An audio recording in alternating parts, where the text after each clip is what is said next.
Olá pessoal, tudo bem? Aqui é Samuel Possebon, editor da Teletime, e a gente está de volta com mais um Boletim Teletime, o nosso podcast diário com as principais notícias do mercado de telecomunicações. Hoje trazendo aquilo que de mais importante aconteceu nesta segunda-feira, dia 21 de agosto de 2023. Lembrando sempre que esse nosso podcast é um patrocínio da ConnectWay, uma empresa que há mais de 20 anos distribui equipamentos e soluções Huawei no Brasil. E a gente, como sempre, agradece a ConnectWay por esse patrocínio que viabiliza esse nosso boletim diário para vocês, trazendo as informações relevantes do mercado. Vocês estão vendo aqui que está aparecendo meu nome como Tela Viva, é a nossa outra publicação, mas sou eu mesmo, Samuel Possebon, editor da Teletime e também da Tela Viva. Vamos começar trazendo as notícias da Teletime, que foram destaque nessa segunda-feira. A gente até vai entrar um pouquinho na seara da Tela Viva no final aqui, quando a gente falar do Pay TV Forum, que é o nosso evento que vai acontecer amanhã. Mas começando aqui com a nossa principal reportagem do dia, uma matéria especial do nosso editor adjunto, Henrique Julião, que faz uma análise sobre a próxima onda de consolidações no mercado de ISPs. O Henrique partiu aqui de alguns estudos que foram feitos por bancos que estão analisando e acompanhando o mercado, especialmente o BTG, que tem feito aí uma análise bastante criteriosa do mercado de ISPs, mas também ouvindo outros analistas. E o que o Henrique constatou nessa conversa, o que a nossa reportagem traz em destaque, é uma tendência cada vez mais delineada, ainda que ela não esteja efetivamente acontecendo ainda, de a gente ver uma onda de consolidações de ISPs que envolvam as operadoras de grande porte, né? As grandes operadoras de banda larga que hoje no Brasil dominam o mercado, né, individualmente, mas agregadamente elas perdem espaço para as operadoras de pequeno e médio porte, que já tem mais do que 50% de market share. A gente está falando principalmente da Claro, da Vivo e da TIM, que são as grandes operadoras, notadamente da Claro e da Vivo. A gente tem também a Oi, que é uma operadora de grande porte, considerando o mercado de banda larga, mas a Oi, né, pela situação específica dela, ela, nesse momento, não está em condições de fazer grandes movimentos no sentido de se tornar uma consolidadora, no sentido de fazer uma consolidação de pequenos ISPs, mas, né, segundo os analistas que a gente viu, Claro e Vivo podem sim, no futuro, começar a participar desse jogo.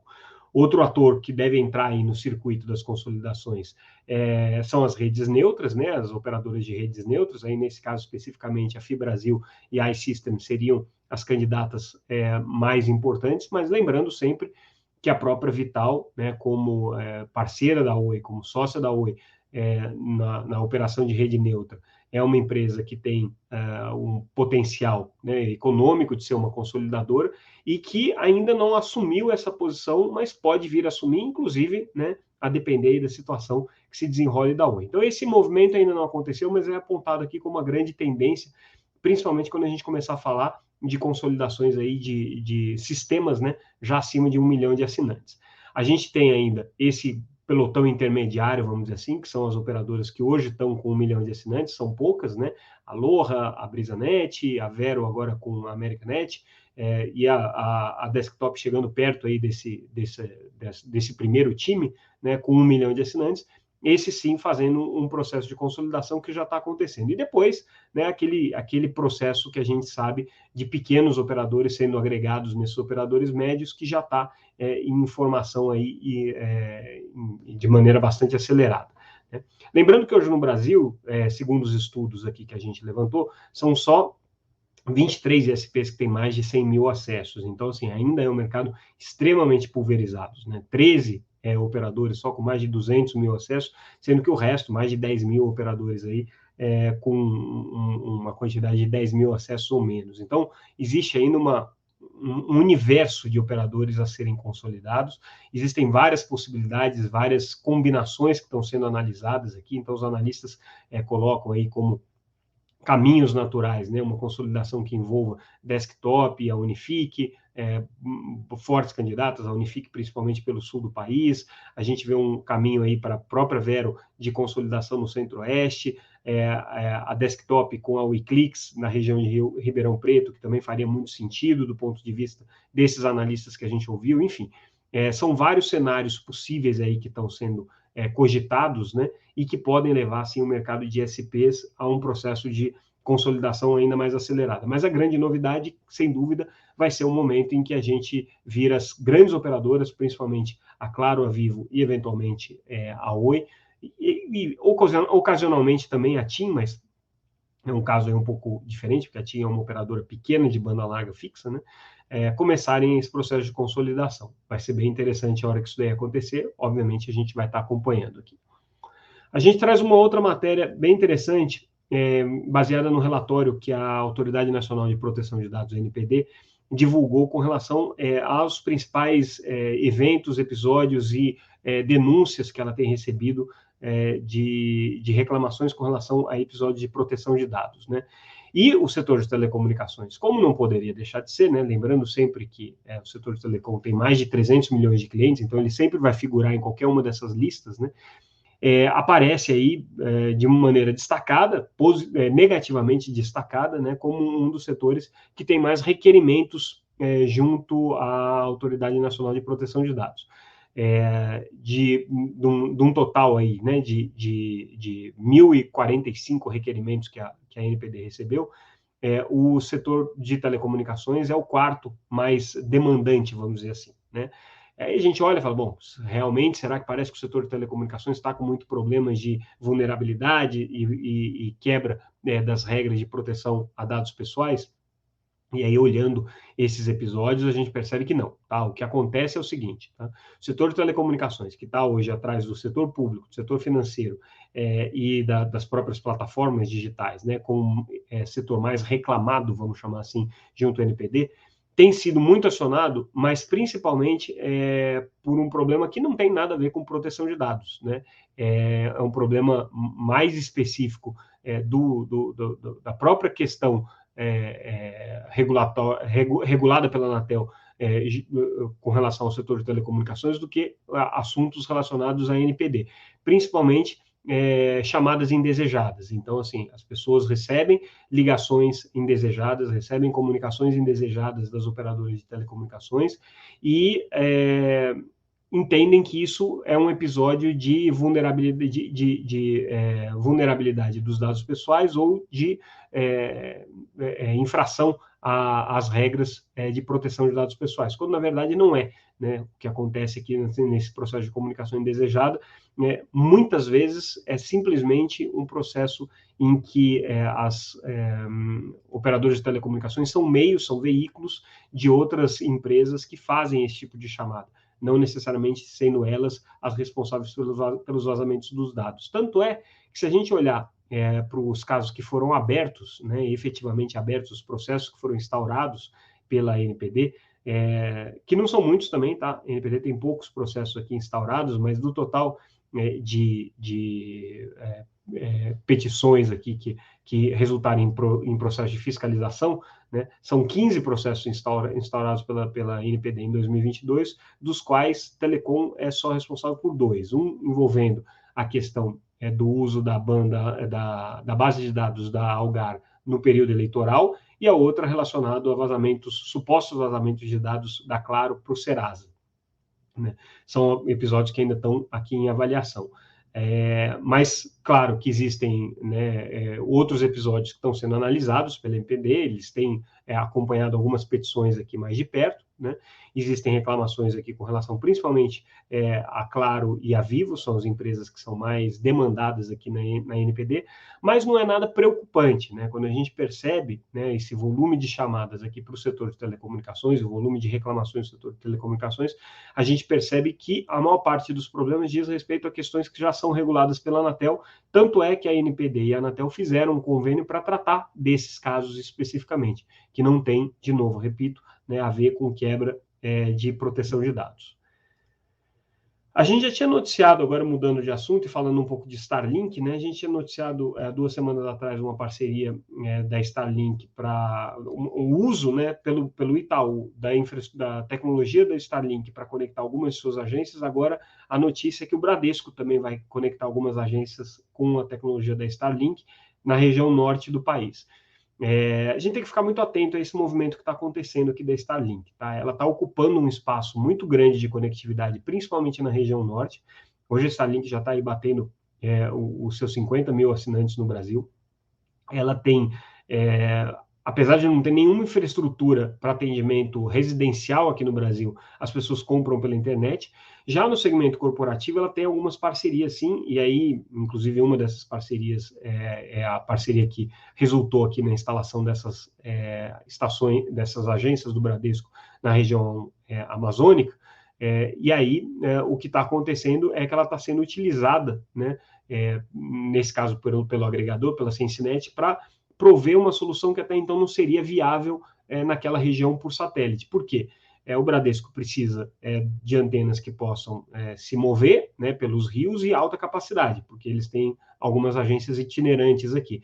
E a Starlink, segundo as declarações que foram dadas aqui pela equipe de TI do próprio Bradesco, tem atendido a esses requisitos. As operadoras de satélite, como a gente já vem noticiando também, andam bastante preocupadas com esse avanço da Starlink no Brasil, porque ela quebra muito o modelo de venda de serviços corporativos, né? A Starlink é praticamente uma solução residencial que está atendendo satisfatoriamente o segmento corporativo, muito parecido com o que aconteceu com a banda larga no início, né, do seu desenvolvimento no Brasil, que ela acabou ocupando espaço daqueles links e acessos profissionais que já existiam à internet, né, mas que custavam muito caro, né, e aí a banda larga residencial supriu em 99,9% dos casos as necessidades daquelas empresas, mesmo que não tivesse confiabilidade, a qualidade que era esperada, né, os serviços atenderam muito bem. Com o Starlink está acontecendo um fenômeno muito parecido, né?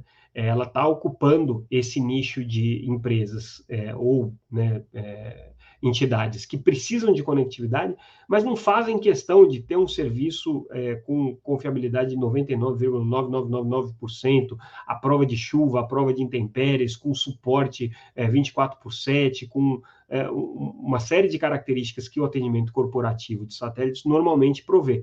A Starlink está ocupando esse nicho daquele acesso corporativo necessário, mas que vale a regra do melhor esforço, considerando principalmente que é um serviço aparentemente de qualidade, que tem dado conta do recado. Essa substituição está acontecendo num ritmo bastante rápido, né? Só que a gente tem que observar que a Starlink tem um limite de crescimento também, principalmente na região norte, né? Porque os polígonos em que ela atua vão ficando sobrecarregados e aí o serviço não começa a não funcionar mais da mesma maneira, com a mesma eficiência que funcionava antes. E a gente tem, claro, problemas de manutenção, problemas de atendimento que são decorrentes do fato deles não terem estrutura no Brasil. Apesar de que, claro, no ambiente corporativo, como é o caso aqui dessa parceria com o Bradesco, que a Sensinet é a integradora, existe justamente a figura do integrador aí para resolver os problemas. A gente traz uma outra notícia importante com relação aos avanços das conversas entre os governadores da região norte e o governo da Colômbia para a extensão do programa Norte Conectado, que é o programa que liga com redes subfluviais os rios da Amazônia, também a região da Colômbia. E com isso o Brasil ganharia uma saída, uma rota, né, digital com fibra ótica para a Colômbia e para o Caribe. Né? Existem planos também de levar essa conectividade para o Pacífico, né? Seria uma grande novidade aí você ter uma conexão ligando o Brasil ao Pacífico por meio de fibra ótica diretamente através dos países vizinhos. Claro que é um projeto bastante mais ambicioso aí. Mas é mais um exemplo, né, de como que o programa Norte Conectado tem evoluído. Né? É um programa que tem ganhado um espaço relevante, tem conseguido entregar aí a conectividade em regiões que até então não tinham o serviço. Tem até uma relação aí com a questão da Starlink, né? Porque essa região amazônica é tão carente, mas tão carente, que a Starlink acabou crescendo muito lá.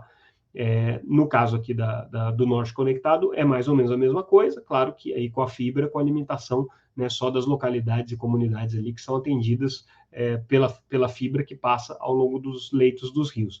Mas essa conversa aqui com o governo da Colômbia já avançou, o ministro Juscelino tem fomentado essa conversa. Na semana passada também a Anatel participou desse encontro aqui com os governadores da região norte e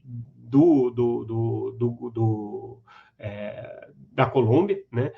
para tentar alinhar de que maneira que seria possível chegar nessa conectividade. Lembrando que esse é um projeto tocado pelo GAISP, né, que é o grupo que acompanha as metas de 5G, e que o presidente do GAISP, o conselheiro Moisés Moreira, já deu uma entrevista para a gente dizendo que isso aqui era um projeto importante e que ele achava que ia conseguir evoluir, né, para levar essa conectividade também para a Colômbia. Então, pelo visto aqui está dando certo. Falando em cenário internacional, o Brasil ganhou agora um certo protagonismo junto ao G20 porque assumiu o GT de Economia Digital. Segundo o press release aqui do ministro Juscelino Filho, né, o Brasil está extremamente empenhado em desempenhar dentro desse GT uma gestão com foco principalmente na infraestrutura digital pública, na segurança e economia digital e nas habilidades digitais. Aí com muito foco em conectividade significativa, que é aquilo que o Brasil tem falado bastante, principalmente o governo, né, o Ministério das Comunicações, trazendo exemplos aqui de governo digital, lembrando que esses exemplos de governo digital não são exclusivos desse governo agora, tá? É um processo que vem aí se desenvolvendo desde os primeiros governos do PT, passando pelo governo Temer, o governo Bolsonaro, e agora o governo Lula pega aí essa digitalização do Estado brasileiro já num estágio bastante avançado, a ponto de ser um bom exemplo aqui para o Brasil levar para o G20.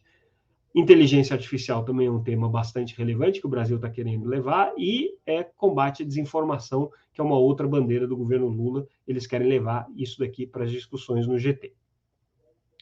Aí, falando rapidamente do que a gente deu de notícia na sexta-feira, que é um dia que normalmente a gente não faz o podcast, né, por conta é um dia menos movimentado. Claro que quando tem alguma notícia relevante a gente traz o podcast, mas nessa sexta-feira especialmente a gente não fez.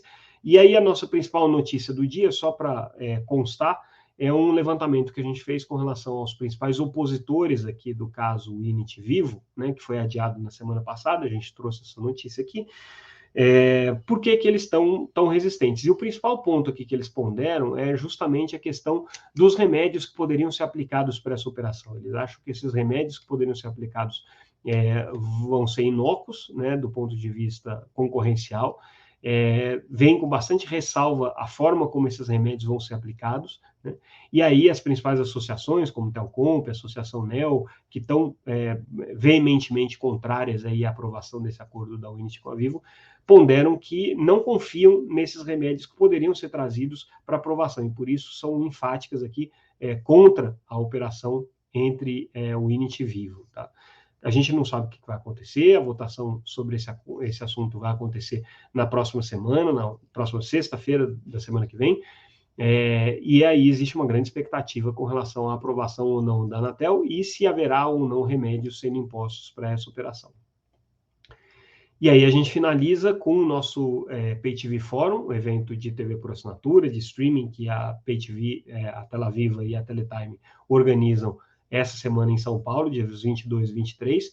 Basicamente, o que a gente vai discutir nesse evento é o futuro da televisão por assinatura, né? A gente vai falar da TV paga tradicional, a gente vai falar das novas plataformas de streaming, os novos agregadores, os personagens que estão surgindo nessa história, as empresas que estão surgindo nessa história, e discutir um pouco para onde que está indo o mercado de vídeo no Brasil. Então, esse é o propósito. Quem tiver mais interesse de acompanhar o evento, entra lá no site www.paytvforum.com.br e veja as condições de inscrição e também todos os nomes que estão confirmados aqui para o evento. Tem uma profusão de gente importante aí participando desse encontro.